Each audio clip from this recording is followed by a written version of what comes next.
એક સિક્રેટ અને યુનિક મસાલા સાથે કારેલાની છાલ સાથે તમે આ રીતે કારેલાનું શાક બનાવી લીધું ને તો ક્યારેય કારેલાનું શાક કડવું પણ નહીં લાગે અને ઘરના નાના બાળકોથી માંડીને વડીલો બધા જ હોશે હોશે ખાશે અને રોટલી ઓછી જ પડશે.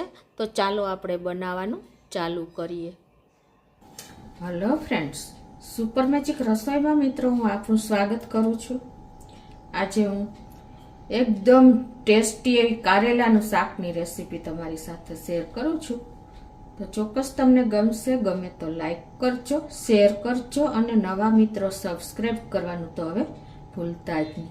બાજુમાં રહેલ બેલ આઇકનને પણ પ્રેસ કરજો જેથી કરીને લેટેસ્ટ વિડીયોની માહિતી તમને ડેઈલી મળતી રહે.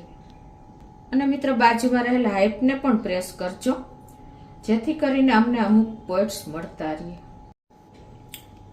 તો મિત્રો હવે ઇન્ગ્રેડિયન્ટમાં આપણે કારેલા લીધા છે, ધાણા ભાજી છે, એક મીડિયમ સાઈઝનો કાંદો છે અને રૂટીન મસાલા છે, મીઠું છે, તેલ છે અને ફરસાણ લેશું 2 ટેબલ સ્પૂન જેવું. 2 ટેબલ સ્પૂન જેવી કાચી સિંગ છે, તમે રોસ્ટેડ પણ લઈ શકો છો. 1 ટેબલ સ્પૂન જેવી વરિયાળી છે. તો બનાવવાનું ચાલુ કરીએ. તો ઉનાળાના આપણે જો તુરિયા છે, દૂધી છે, કારેલા છે, એ શાક બિલકુલ કોઈને નથી ભાવતા, પણ એક અલગ જ મસાલા સાથે આજે આ શાક બનશે તો કોઈ ખાવાની ના નહીં પડે અને રોટલી પણ ઓછી જ પડશે. એટલું ટેસ્ટી આ શાક બનશે. તો મિત્રો પહેલાં તો આપણે આ કારેલા મેં અત્યારે 250 ગ્રામ લીધા છે. એને આપણે આ રીતે આગળ પાછળથી ડંઠલ દૂર કરી અને આપણે એને છાલ પણ રિમૂવ નથી કરવાની. આ જ રીતે આપણે એને કટકામાં સમારશું, એટલે કે ગોળ પતિકામાં જ સમારશું. જો બીન્સ મોટા હોય તો તમારે કાઢવાના, બાકી કારેલા તમે જ્યારે લઈ આવો ને ત્યારે જ બનાવી લેવાના. એટલે શું થશે કે એની મીઠાશ જળવાઈ રહેશે. આપણે ઘણી વખત કારેલા લઈ આવી અને 2-3 દિવસ પછી ફ્રીજમાં રાખીને બનાવીએ છીએ ને તો જોઈએ એવો ટેસ્ટ નથી આવતો. તો આ રીતે બધા કારેલાને સમારી લઉં છું. આજે આપણે આ કારેલામાં એક સિક્રેટ ઇન્ગ્રેડિયન્ટ 2 નાખશું. એને હિસાબે એનો ટેસ્ટ અનેક ગણો વધી જશે અને ખાવામાં તમને બિલકુલ ખબર નહીં પડે. તો આ રીતે પતિકામાં આપણે કારેલાને સમારી લીધા છે. હવે એમાં આપણે 1 ચમચી જેવું મીઠું નાખી અને આપણે 15 થી 20 મિનિટ આ રીતે રાખી દેશું. એટલે થોડી ઘણી જે કારેલાની કડવાશ હોય ને એ દૂર થઈ જશે. તો હવે આને આ રીતે ઢાંકી દેશું. હવે આપણે જે આ કાંદો લીધો છે ને એને સમારી લેશું આ રીતે લાંબી સ્લાઇસમાં.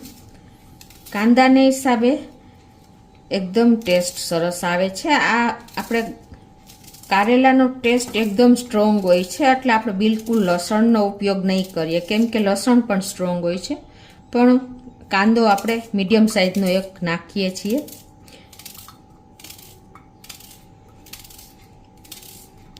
જ રીતે આપણે 1 બંચ જેવી નાની એવી ધાણા ભાજી લઈ લીધી છે, એને પણ આપણે સમારી લઈ.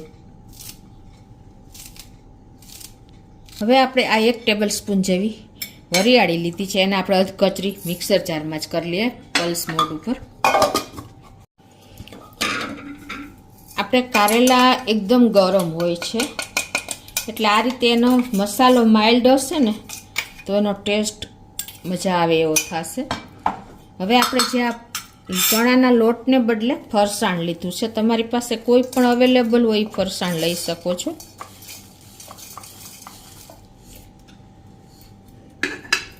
એને આપણે પીસી લેશું. તો એને પણ આપણે વાટકીમાં લઈ લેશું અને 2 ટેબલ સ્પૂન જેવા આપણે સિંગના દાણા લીધા છે,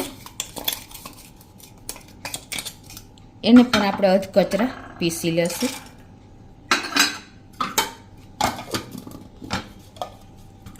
તો આ રીતે આપણે એકદમ ફાઇન પાવડર નથી કરવાનું, પણ ક્રમ્બલ થાય ને એવું આપણે દાણાને પીસવાના છે, કેમ કે નહીંતર એમાંથી તેલ છૂટું પડી જશે. આવો ક્રમ્બલ મસાલો હશે ને તો તમને એકદમ સરસ એનો લુક આવશે અને ટેસ્ટમાં પણ મજા આવશે. હવે આપણે ખટાશ તરીકે કાચી કેરીનો ઉપયોગ કરશું. લીંબુ કે આપણે ટમેટાને બદલે તો 1 મીડિયમ સાઈઝની મેં કાચી કેરી લીધી છે એને સમારી લીધી છે. તો એને આપણે પલ્સ મોડ ઉપર ફેરવી નાખીએ.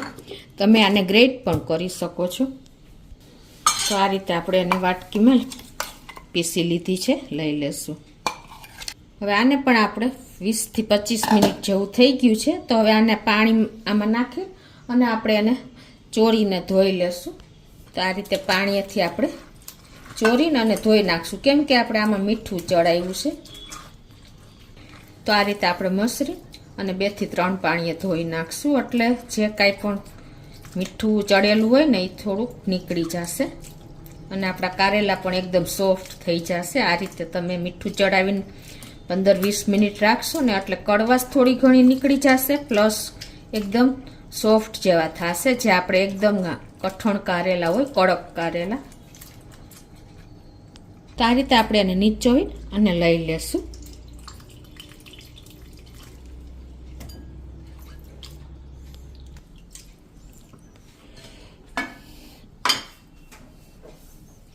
હવે ગેસ ઓન કરીને એક પેનમાં આપણે 2 થી 3 ટેબલ સ્પૂન જેવું તેલ મૂકી દેશું,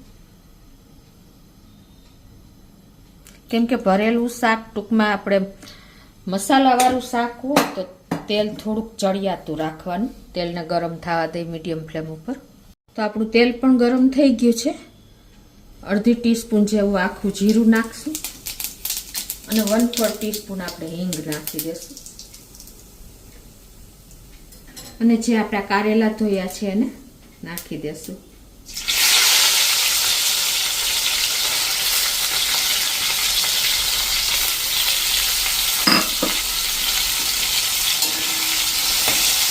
અને એને આપણે આ રીતે તેલમાં જ કૂક કરવાના છે. 1/4 ટીસ્પૂન જેવી હળદર નાખશું એટલે કલર થોડો સરસ આવે.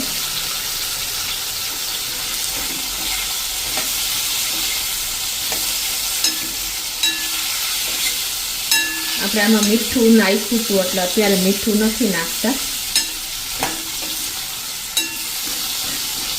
અને સ્લો ટુ મીડિયમ ફ્લેમ ઉપર આપણે આને ઢાંકીને કૂક થવા દેશું.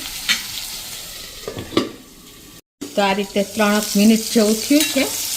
અને આ રીતે આપણે જો શાકની વચ્ચે થોડીક વાર ધોઈને વચ્ચે હલાવી લેવાનું. પછી થોડીક વાર છે તો આપણે એને કૂક થવા દેશું.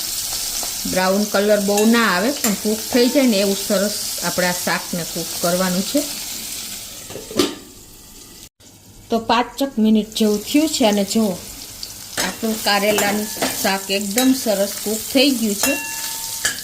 આ રીતે આપણે વચ્ચે 1-2 વાર ચલાવ્યું હતું. આ રીતે તમે ભાંગો તો ભાંગી જાય છે. આટલું કૂક કરશો ને તો એની કડવાશ બિલકુલ નહીં રહે. અને આ જ રીતે તમે શાકને રોટલી સાથે પણ ખાઈ શકો છો. આમાં તમારે જરૂર હોય તો થોડુંક મીઠું નાખી દેવાનું.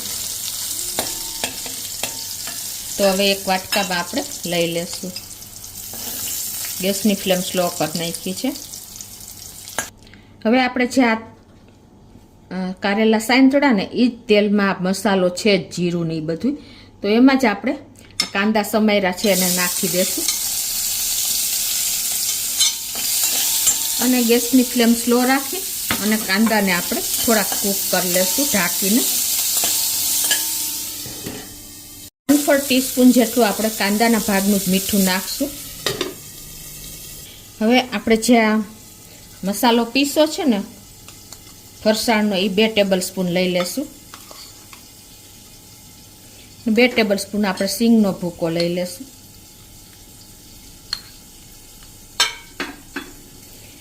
અને એમાં આપણે ધાણા ભાજી નાખીને અને મસાલા કરશું.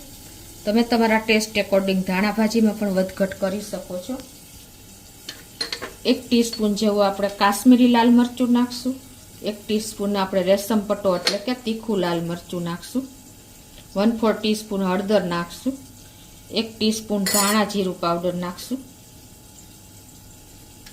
અને આ બધો જ મસાલો આપણે મિક્સ કરી લેશું. અને એમાં આપણે આ જે વરિયાળીનો ભૂકો એ સિક્રેટ ઇન્ગ્રેડિયન્ટ છે એ નાખી દેશું. અને બીજું સિક્રેટ ઇન્ગ્રેડિયન્ટ આપણે ટમેટા કે લીંબુને બદલે જે આ કેરીનો પલ્પ કર્યો છે ને કાચી કેરીનો એ નાખી દેશું. અને આ બધું આપણે મિક્સ કરી લેશું. અડધી ટીસ્પૂન જેવું આપણે સંચર પાવડર નાખી દેશું, એને હિસાબે એનો ટેસ્ટ બહુ સરસ આવશે. આ રીતે મિત્રો મસાલો તૈયાર કરશો ને તો એક અલગ જ મસાલો તૈયાર થશે અને ખાવામાં પણ ટેસ્ટી લાગશે, કેમ કે આપણે વરિયાળીનું ક્રમ્બલ નાખ્યું, પ્લસ આપણે ફરસાણનો ભૂકો છે લોટને બદલે, એટલે મીઠાશ અનેક ગણી વધી જાય છે. આપણે ખાંડનો બિલકુલ ઉપયોગ નથી કરતા તો પણ એનો ટેસ્ટ એટલો જ સરસ લાગશે અને કારેલા બિલકુલ કડવા નહીં લાગે. આ રીતે આપણે મસાલો સરસ તૈયાર થઈ ગયો છે અને આ બાજુ આપણા કાંદા પણ કૂક થઈ ગયા છે. જુઓ, તો હવે આપણા કાંદા સરસ કૂક થઈ ગયા છે, તો આપણે જ્યાં કારેલાનું શાક કૂક કર્યું છે ને એમાં નાખી દેશું અને મિક્સ કરી લેશું. અને હવે આપણે થોડોક મસાલો આમાં નાખી દેશું.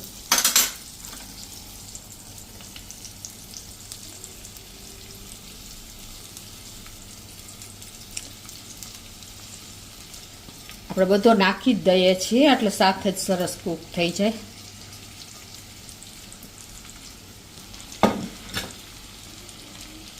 આ રીતે આપણે ઉપર જ મસાલો રાખશું અને એને 2 મિનિટ આ રીતે સ્લો ફ્લેમ ઉપર કૂક થવા દેશું. તો આ રીતે 1-2 મિનિટ થઈ છે અને આપણે એને મિક્સ કરી લેશું.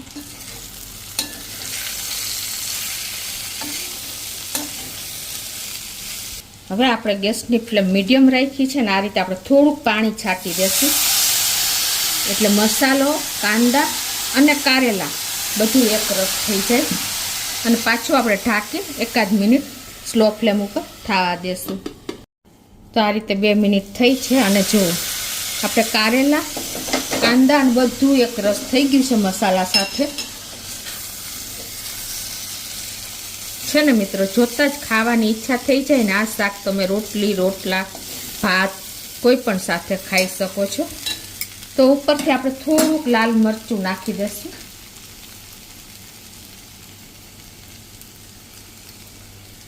અને મિક્સ કરી લેશું.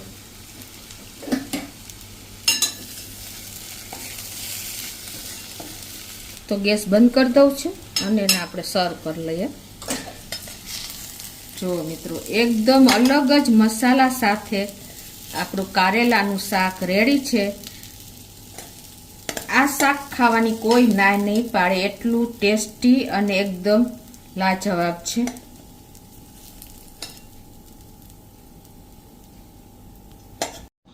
તો મિત્રો, આપણું કારેલાનું શાક એક અલગ જ મસાલા સાથે રેડી છે.